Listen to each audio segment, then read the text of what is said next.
Jimmy Kempski is a reporter for the Philly Voice.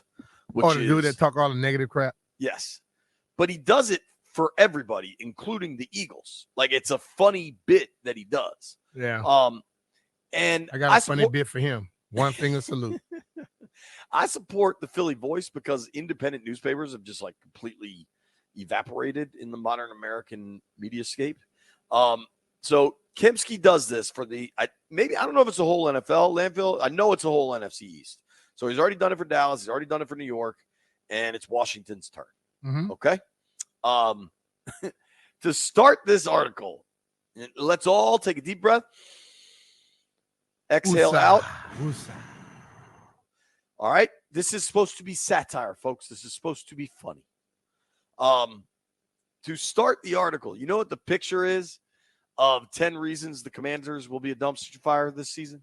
Yeah, they had looked like Dan Quinn shaking Ron Rivera's hand. It's Dan Quinn in a Falcons hat and Ron Rivera in a Panthers hat shaking hands after a game. Mm-hmm. Which is pretty funny. So his first reason why the Commanders will be a failure is that the new coach, he writes, the new head coach kind of feels a little too familiar. Dan Quinn won a Super Bowl as the D coordinator of the Legion of Boom Seahawks and then quickly landed a head coach job with the Falcons.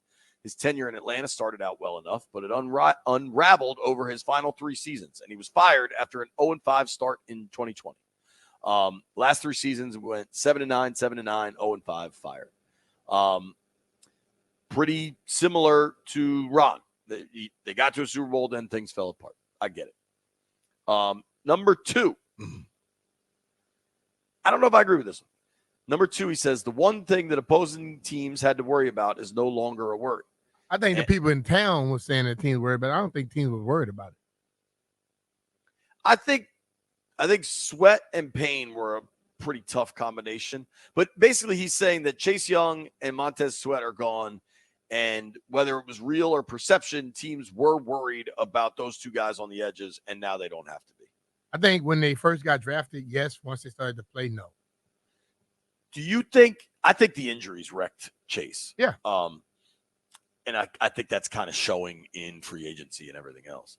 Do you think they'll be better on the edges this year? I can't say that for certain, but I'll say this. If someone comes in and utilizes the talents of the guys they have instead of just putting them in a scheme and letting them just rush, they can. Yeah, I think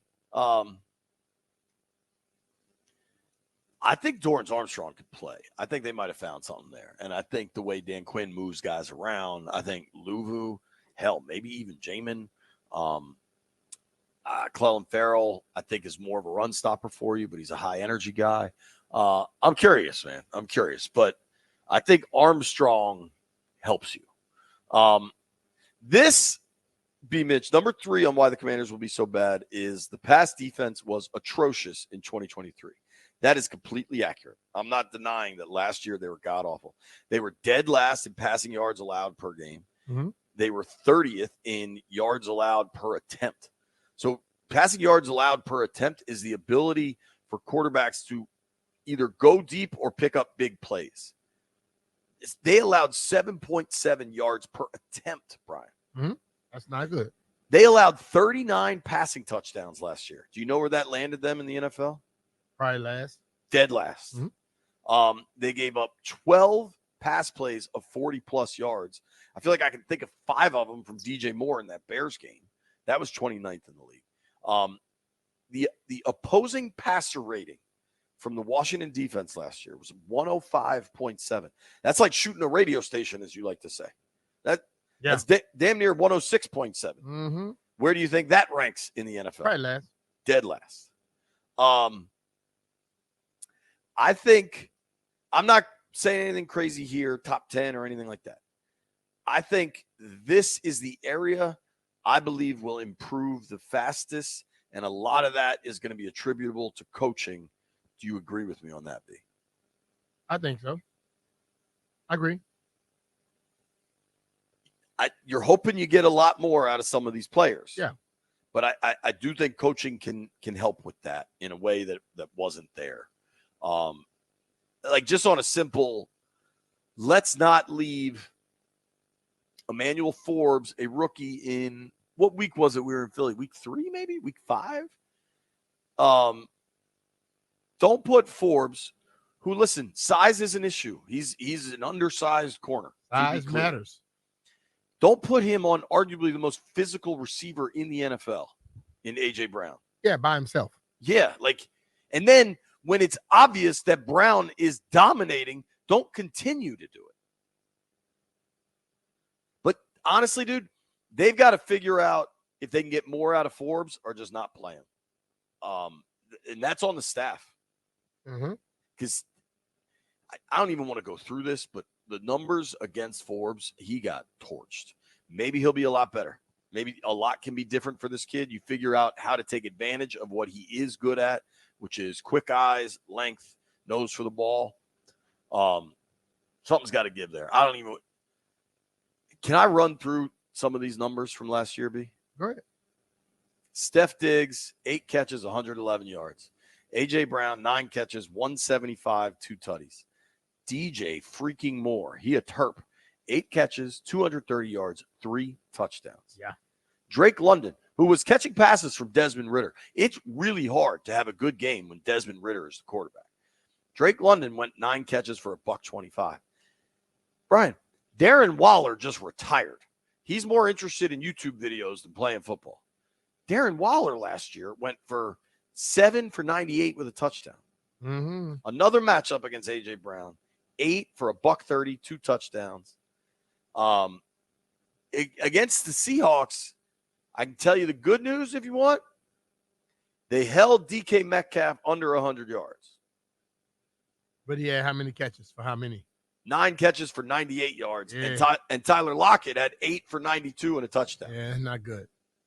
Do you remember Tyreek Hill?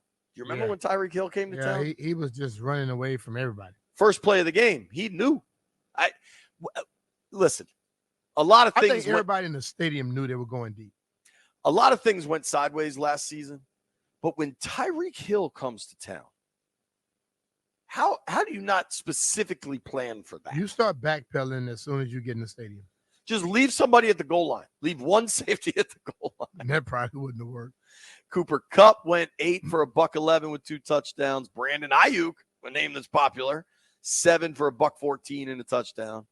CeeDee Lamb, I think that was the finale, had 13 catches for 98 yards and 2 touchdowns. I think that's going to be better. I don't know what they've got in Forbes. They plan on leaning on Chin. Well, the one kind of criticism you heard from Carolina is he's really good in run support. Don't know what he gives you as a safety, but maybe if it's this combination of Quan Martin and Chin, and then you've got another third safety on the field. I don't know. We'll find out. I can keep going. This is fairly depressing. Don't keep going then. I don't like being depressed. Landville, what do you make of all the reasons why Washington's still going to stink? I mean, I feel like Kempski's just a hater. Now, he does this for everybody. Cowboys, Giants, and Eagles. Hater. All right, file 1 under hater. He does it for the Eagles just to make sure people don't just completely dismiss him. Yeah. Jeff, what do you make of old Jimmy Kempski's 10 reasons the Commanders will stink? Honestly, JP, anybody that have anything negative to say about our organization right now, after all the positive moves that we have been making and the trends in the direction that we have been going, they are haters. I'm not saying we're going to be good. I'm not saying we're going to suck. We have to wait and see. He did start the article by pointing out a lot of the positives that have happened, for what it's worth. A lot of people say respectfully, I'm saying this to you respectfully, and then try to carry you in the worst way. Yeah. So when they start off with that, that's when they really trying to just drag you in the dirt. Hater. Respectfully, when somebody leads a sentence with respectfully, that is just a real nice way of saying bleep you. Yeah.